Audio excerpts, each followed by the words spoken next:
Welcome to mindful parenting channel. ఈరోజు నేను మీతో పిల్లల కోపం వెనక ఉన్న చైల్డ్ సైకాలజీ ట్రూత్స్లో భాగంగా truth 1 anger is a natural emotion అనే టాపిక్ గురించి డిస్కస్ చేయబోతున్నాను. పేరెంట్స్, మీ పిల్లలకు చిన్న విషయానికే కోపం ఎక్కువగా వస్తుందా? చిన్న మాటకే బాగా అరుస్తున్నారా? మీరు ఎంత ప్రేమగా చెప్పినా గారభం పెరుగుతుంది కానీ మొండిగా వినట్లేదా? చాలామంది పేరెంట్స్ ఏమనుకుంటారు అంటే ఇది మొండితనం, ఇది డిసిప్లిన్ లోపమని. కానీ నిజమేంటంటే పిల్లల కోపం బ్యాడ్ ఎమోషన్ కాదు, అది వాళ్ల మనసు సహాయం అడుగుతున్న సిగ్నల్ అనుకోవాలి. ఈ వీడియోలో ఎవరినీ తప్పనడం లేదు అండ్ ఎవరినీ జడ్జ్ చేయడం లేదు, కానీ పిల్లల కోపం వెనక ఉన్న చైల్డ్ సైకాలజీ ట్రూత్ సింపుల్గా ఆనెస్ట్గా చెప్పటం జరుగుతుంది. దయచేసి వీడియో చివరి వరకు చూడండి. మీరు పిల్లల్ని చూసే దృష్టి నిజంగా మారిపోతుంది. Child psychology truth number 1 anger is a natural emotion. Child psychology ప్రకారం చాలామంది పేరెంట్స్ అంటారు పిల్లలకు కోపం ఎక్కువ, పిల్లలు మొండిగా బిహేవ్ చేస్తున్నారు అని. కానీ చైల్డ్ సైకాలజీ ఏమంటుంది అంటే యాంగర్ బ్యాడ్ ఎమోషన్ కాదు, కోపం ఒక నార్మల్ హ్యూమన్ ఎమోషన్. పిల్లలకు కోపం రావటం సహజం, ఎందుకంటే పిల్లలలో చాలాసార్లు అసహనం, అర్థం కాని భావాలు, భయం, బాధ, అలసట, నిరాశ వీటన్నింటికీ వాళ్ల దగ్గర మాటలుండవు. పిల్లలు ఇలా ఎక్స్ప్రెస్ చేయలేరు. నాకు కన్ఫ్యూజ్గా ఉంది, నాకు ఇన్సెక్యూరిటీగా ఉంది, నాకు పేరెంట్స్ అటెన్షన్ కావాలి అని. అందుకే ఈ భావాలన్నీ మాటల్లో రాకుండా అవి కోపంగా బయటపడతాయి. అంటే పేరెంట్స్, కోపం బ్యాడ్ ఎమోషన్ కాదు, పిల్లలు కన్ఫ్యూజ్గా ఉన్నారు అంతే. ఇప్పుడు మనం మన బిజీ పేరెంటింగ్లో ఒక రియల్ లైఫ్ ఎగ్జాంపుల్ చూద్దాం. ఒకరోజు అమ్మ కిచెన్లో ఉంది, పనులు చాలా ఉన్నాయి, తన మనసంతా పనిమీదే ఉంది. మదరేంటి పని అండ్ వంట పనిలో చాలా బిజీగా ఉన్నారు. ఆ సమయంలో పిల్లలు వచ్చి ఏదో చెప్పాలని చూస్తారు. అప్పుడు అమ్మ రెస్పాన్స్ ఎలా ఉంటుంది? తల తిప్పకుండా ఆహా అవునా, సరే సరే, ఓకే, తర్వాత హా అచ్చా ఠీకే అని, లేదా మధ్యలో నవ్వి వదిలేయడం ఇలా ఉంటుంది. ఇది మదర్ కావాలని నెగ్లెక్ట్ చేయడం కాదు, తను వర్క్ బిజీలో ఉండటం వల్ల టైం ఇవ్వలేకపోవటం. కానీ పిల్లల బ్రెయిన్కి ఇది ఎలా ట్రాన్స్లేట్ అవుతుందంటే మా అమ్మ వినడం లేదు, నేను ఇంపార్టెంట్ కాదేమో, నాకంటే మా అమ్మకు పనే ఎక్కువైంది, ఇక్కడ నన్ను సరిగా పట్టించుకోవడం లేదు అని. పిల్లలు ఇవన్నీ బయటికి చెప్పలేరు, కానీ కొంచెంసేపటికి అరవటం, పనికి అడ్డుపడటం, కోపంగా మాట్లాడటం లాంటివి చేస్తారు. ఇది మొండితనం కాదు, ఇది అటెన్షన్ కోసం చేస్తున్న ఎమోషనల్ సిగ్నల్ అని అర్థం చేసుకోవాలి. ఇక్కడ కొంతమంది పేరెంట్స్ అడిగే కామన్ క్వశ్చన్ ఏంటంటే పని మధ్యలో ఎలా ఆపాలి? రోజంతా పనులే ఉంటాయిగా, ప్రతిసారి అటెన్షన్ ఇస్తే ఇంటి పనులు ఎవరు చేస్తారు? ఇలా చేస్తే పిల్లలు ఇంకా ఎక్కువ అటెన్షన్ కోరుకుంటారు, మరి మీరొచ్చి మా పనులు చేస్తారా అని. పేరెంట్స్, ఇక్కడ మనం ఒక విషయం క్లియర్గా అర్థం చేసుకుందాం. మైండ్ఫుల్ పేరెంటింగ్ అంటే పని వదిలియమని కాదు, రోజంతా పిల్లలకే అటెన్షన్ ఇవ్వమని కాదు. చైల్డ్ సైకాలజీ ఏమంటుంది అంటే క్వాంటిటీ కాదు, క్వాలిటీ ముఖ్యమని. పిల్లలకు కావాల్సింది గంటల తరబడి అటెన్షన్ కాదు, just 30 to 60 seconds full genuine attention ఇస్తే చాలు. నౌ దీనికి ఏజ్ వైజ్గా ప్రాక్టికల్ సొల్యూషన్ ఎలాగో చూద్దాం. పేరెంట్స్, ఇప్పుడిది థియరీ కాదు, ఇప్పుడు రియల్ లైఫ్ పేరెంటింగ్ సిచ్యువేషన్స్కి ప్రాక్టికల్ సొల్యూషన్స్ చూద్దాం.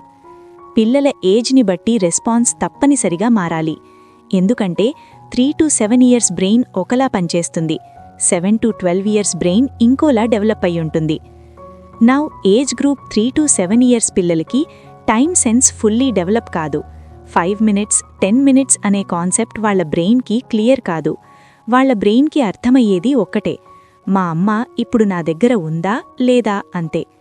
ఇలాంటి టైంలో మనం పిల్లలకు ఫిజికల్ అండ్ ఎమోషనల్ అష్యూరెన్స్ ఇవ్వాలి అంటే పిల్లలను దగ్గరకు తీసుకుని నేను నీ దగ్గరకు తప్పకుండా వస్తాను అని చెప్పాలి. ఈ ఏజ్లో చిన్నపిల్లలను దగ్గరకు తీసుకోవటం వల్ల పిల్లలు ప్రొటెక్షన్గా ఫీలవుతారు. అలాగే కొంతమంది పిల్లలకు వెయిటింగ్ యాంకర్ క్రియేట్ చేయాలి. అదెలాగంటే 5 minutes 10 minutes అంటే వినరు. అలాంటి వాళ్లకు వెయిటింగ్కి విజిబుల్ లేదా ఆడిబుల్ యాంకర్ ఇవ్వాలి.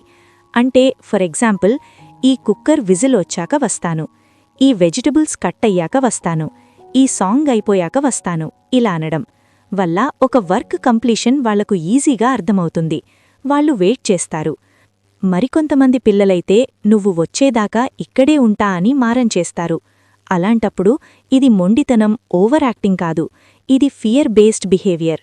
చైల్డ్ బ్రెయిన్లో డౌట్స్, మా అమ్మ తిరిగి వస్తుందా, నన్ను వదిలేస్తుందేమో అని ఒక సెపరేషన్ యాంగ్జైటీ పిల్లల బ్రెయిన్లో క్రియేట్ అవుతుంది.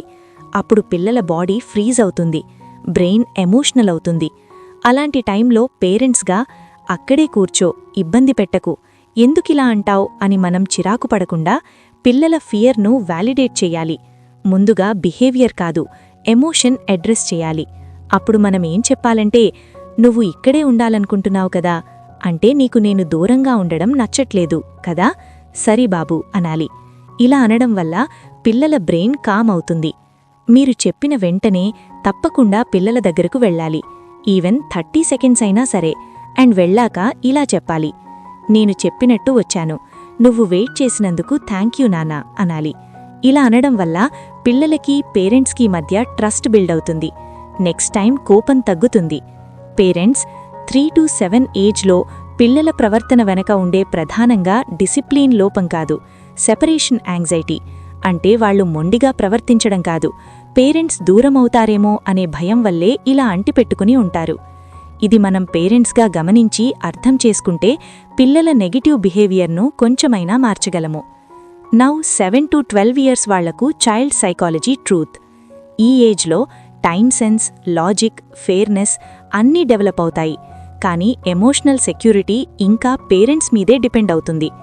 దీనికి ప్రాక్టికల్ సొల్యూషన్ ఏంటంటే 7 to 12 ఇయర్స్ ఏజ్ పిల్లలకు రెస్పెక్ట్ఫుల్ కమ్యూనికేషన్ ఇవ్వాలి.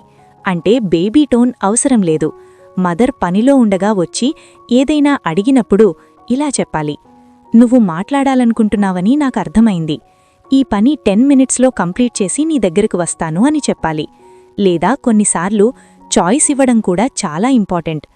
ఇలా చెప్పాలి, 10 మినిట్స్లో వస్తాను, అప్పటి వరకు డ్రాయింగ్ అయినా లేదా బుక్ అయినా చదువు అనాలి. కంట్రోల్ ఫీలింగ్ అనేది యాంగర్ను రెడ్యూస్ చేస్తది. కొంతమంది పిల్లలు నువ్వు వచ్చేదాకా ఇక్కడే ఉంటా అని మారం చేస్తారు. ఇది కంట్రోల్ స్ట్రగుల్ స్టార్ట్ అవుతున్న సైన్. ఇలాంటి టైంలో ఫైట్ చేయొద్దు, కామ్గా మాట్లాడి బౌండరీ సెట్ చేయాలి. నువ్వు నా దగ్గరే ఉండవచ్చు, కానీ సైలెంట్గా ఉండాలి, లేకపోతే నీ రూమ్లో వెయిట్ చేయాలి. ఇక్కడ ఈ 7 to 12 ఇయర్స్ ఏజ్లో కనెక్షన్ ప్లస్ బౌండరీ బ్యాలెన్స్ అనేది చాలా అవసరం. ఇప్పుడు most important role for all ages. పిల్లలు మన మాటలు నార్మల్గా చెబితే వినరు, కానీ మన టోన్, కన్సిస్టెన్సీని ఫాలో అవుతారు. ఇక్కడ మళ్ళీ క్వెశ్చన్ రావచ్చు, మన టోన్ని ఎందుకు ఫాలో అవుతారు అని. పిల్లల బ్రెయిన్లో లాంగ్వేజ్ ప్రాసెసింగ్ పార్ట్ ఇంకా ఫుల్లీ మెచ్యూర్ కాలేదు. కానీ tone, facial expression, body language ఇవన్నీ ప్రాసెస్ చేసే ఎమోషనల్ బ్రెయిన్ చాలా స్ట్రాంగ్గా డెవలప్ అయి ఉంటుంది. అందుకే మీరు ఏమి చెప్పారో కన్నా ఎలా చెప్పారో అదే పిల్లలు ఎక్కువగా రిసీవ్ చేస్తారు. మీరు చెప్పిన టైంకి తప్పకుండా తిరిగి రావాలి. ఒక్కసారి ట్రస్ట్ బ్రేక్ అయితే నెక్స్ట్ టైం యాంగర్ డబల్ అయితది, అటెన్షన్ కోసం డిమాండ్స్ ఇంక్రీజ్ అయితది. అందుకే పేరెంట్స్ పిల్లలు అంటిపెట్టుకుని ఉండటం అది వాళ్ల వీక్నెస్ కాదు, అది వాళ్ల బ్రెయిన్ ప్రొటెక్టివ్ రెస్పాన్స్. పేరెంట్స్ ప్రెడిక్టబుల్గా అవైలబుల్ అయ్యే రోజు పిల్లలు న్యాచురల్గా ఇండిపెండెంట్ అవుతారు. ఫర్ ఎగ్జాంపుల్, అమ్మ కుకింగ్ చేస్తోంది అనుకుందాం. మైండ్ఫుల్ రెస్పాన్స్ అంటే గ్యాస్ ఆపాల్సిన అవసరం లేదు, వంట వదిలేయాల్సిన అవసరం లేదు. కానీ స్పూన్ కాసేపు 1 మినిట్ పక్కన పెట్టి పిల్లల వైపు పూర్తిగా చూసి వాళ్లు చెప్పేది వినడానికి ట్రై చేయాలి. ఓకే, నువ్వు చెప్పేది నాకు అర్థమైంది, ఈ పని అయిపోయాక 5 మినిట్స్లో నీ దగ్గరకు వస్తాను అని ఎమోషనల్ అష్యూరెన్స్ ఇవ్వాలి. అంతే. పిల్లల బ్రెయిన్కి ఒక మెసేజ్ ఇస్తుంది, ఓకే, నా మాటలు వింటున్నారు, అంటే నన్ను పట్టించుకుంటున్నారు, నన్ను ఇగ్నోర్ చెయ్యలేదు, సో నేను అప్పుడు అటెన్షన్ కోసం అరవాల్సిన అవసరం ఉండదు. ఇక్కడ కొంతమంది పేరెంట్స్ భయపడతారు, ఇలా చేస్తే పిల్లలు ఇంకా ఓవర్ అటెన్షన్ కోసం డిమాండ్ చేస్తారు కదా అని. ఇంకా గారభం ఎక్కువైపోయి పని పక్కన పెట్టేసి మాతోనే ఉండు అంటారు కదా అని. కానీ చైల్డ్ సైకాలజీ ట్రూత్ ఏంటంటే ఇది చాలా ఇంపార్టెంట్ పాయింట్, దయచేసి పూర్తిగా వినండి. డిమాండ్ పెరగడం అంటే అది పిల్లలకు అటెన్షన్ దొరకనప్పుడు అని. డిమాండ్ తగ్గడం అంటే అటెన్షన్ ప్రెడిక్టబుల్గా ఉన్నప్పుడు మాత్రమే అని గుర్తుపెట్టుకోవాలి.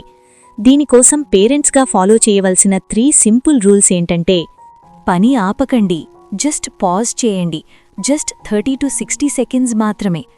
తర్వాత అని అనద్దు, 5 నిమిషాల్లో వస్తాను అనాలి. తర్వాత మీరు తప్పకుండా తిరిగి వెళ్ళాలి. టోన్ కామ్గా ఉంచడం ముఖ్యం. టోన్ కామ్ అయితే పిల్లల బ్రెయిన్ కామ్ అవుతుంది. ఎస్ పేరెంట్స్, పిల్లలు పేరెంట్స్ పనిచేయడాన్ని అర్థం చేసుకుంటారు, కానీ పేరెంట్స్ ప్రెజెన్స్ లేకపోవడాన్ని వాళ్లు తట్టుకోలేరు. పిల్లలు పర్ఫెక్షన్ అడగడం లేదు, వాళ్లు కనెక్షన్ అడుగుతున్నారు. పిల్లలకు టైం కన్నా అటెన్షన్ ఎక్కువ అవసరం. ఇది పిల్లల కోపం వెనుక ఉన్న child psychology truth.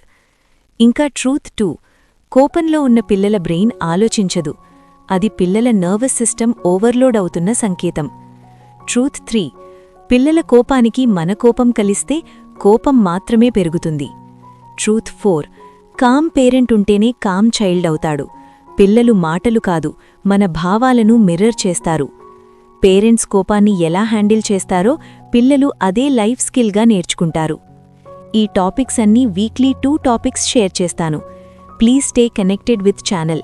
Subscribe mindful parenting channel for more child psychology, parenting, NLP, motivation and self-developmental videos. Thanks for watching.